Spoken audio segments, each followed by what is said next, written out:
दरम्यान सैफ अली खान हल्ला प्रकरणामध्ये पोलिसांनी आरोपीला सैफच्या घरी नेलं होतं। त्या ठिकाणी वेगवेगळ्या गोष्टी पोलीस तपासतायत। आरोपीकडून वेगळी काही माहिती समोर येते का याचाही प्रयत्न पोलीस यंत्रणेकडून होतोय। दरम्यान पकडलेल्या आरोपीला वांद्रे पोलिसांनी सैफच्या घरी आणलं आणि त्या ठिकाणी त्याच्याकडून विविध गोष्टींची चौकशी करण्यात येते। वेगवेगळे प्रश्न पोलीस या आरोपीला विचारतायत। ज्या ठिकाणी ही सगळी घटना घडली सैफच्या घरी, त्या ठिकाणी या आरोपीला नेण्यात आलाय।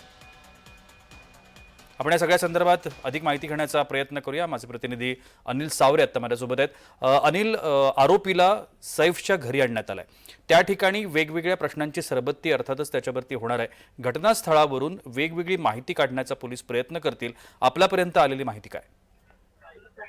नक्कीच प्रशांत पाहायचं झालं तर आरोपीला जो आहे वांद्रा पोलिसांनी ताब्यात घेतल्यानंतर त्याची सखोल चौकशी झाल्यानंतर जी आता आरोपीला सैफ अली खानच्या घरी घेऊन जाण्यात आलेला आहे। मात्र आता घरी नेल्यानंतर त्यांच्या परिवारासमोर आरोपीला उभं करणार की नक्की हाच होता त्याची शेरापट्टी सुद्धा करण्यात येणार आहे। जी त्यानंतर आपण पाहू शकतो जे पोलीस आहेत ते वांद्रे परिसरातील जे काही सीसीटीव्ही असतील किंवा जे दुकानदार असतील किंवा कोणी त्याची त्या आरोपीला पळताना पाहिलं तर त्याची चेहरापट्टी सुद्धा आपल्याला करताना पाहायला मिळाली। तर खरं तर पाहायचं झालं तर प्रशांत महत्वाचा मुद्दा म्हणजे सैफ अली खानच्या घरामध्ये जी महिला मोलकरी होती तिने जो जबाब नोंदवला त्यामध्ये त्या महिलेने जबाबामध्ये असं म्हटलं होतं की आरोपीच्या हातामध्ये जो चाकू नसून तो लाकडं कापण्याचा जो सुरा असतो तो होता आणि त्या याच्यामध्ये आपण पाहू शकतो काही वेळापूर्वी आपल्याला जो सैफ अली खानच्या पाठीमध्ये चक्क चाकू मारून तो तुटलेला तुकडा आपल्याला मिळालेला आहे।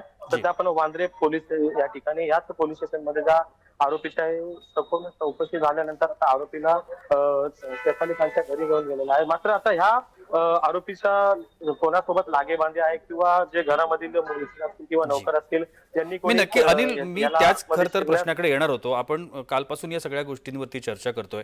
एकतर हा जो आरोपी आहे हा सराईत गुन्हेगार आहे हे आता समोर आलेलं आहे, पण त्याच वेळेला हा आरोपी सैफच्या घराशी रिलेव्हंट करणारा असावा, त्याला तिथली माहिती असावी, कुठे काय आहे, कुठल्या गोष्टी कुठून कुठे आपल्याला जाता येऊ शकतं या संदर्भातली माहिती त्याने घेतलेली असावी, अशा पद्धतीचा एक कयास आणि त्याच वेळेला सैफच्या घरामधला त्याला कोणीतरी सपोर्ट केला असावा अशा पद्धतीचा एक कयास समोर येत होता। या संदर्भात काही माहिती मिळते?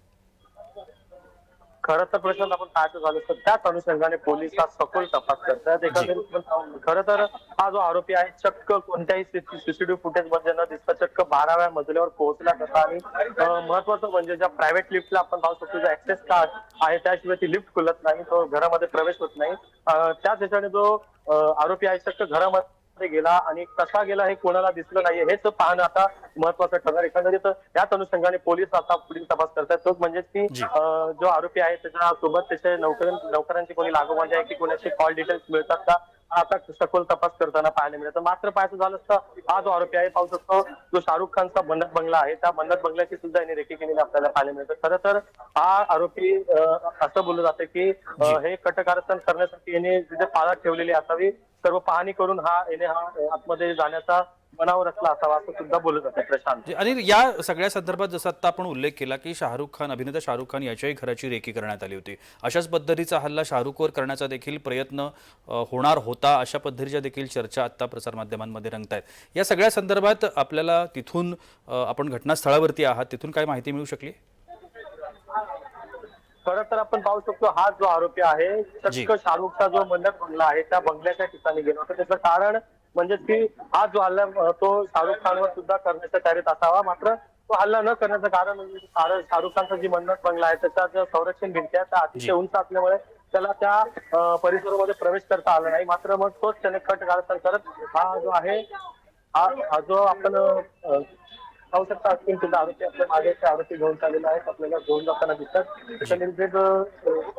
सैफ अली खानच्या घरातील नौकर असू शकतात अशी शक्यता वर्तवली, मात्र तेच आरोपी नेते सुद्धा पाहणं गरजेचं ठरणार आहे। प्रशांत याच आरोपीने आता जर पाहू शकतात की याच्या मागे कोणाचा हात असावा किंवा हा चोर नसून किंवा गुंडा असावा किंवा याला कोणी सुपारी दिली असावी असा आता पोलीस पुढील तपास सखोल करत। प्रशांत, धन्यवाद अनिल, आपण दिलेल्या विस्तृत माहितीसाठी। आपण या संपूर्ण घटनांवरती असेच लक्ष केंद्रित करून राहा। या संदर्भातल्या वेगवेगळ्या ज्या अपडेट्स आपण समोर येत आहेत त्या आपण प्रेक्षकांपर्यंत नक्की पोहोचवूया।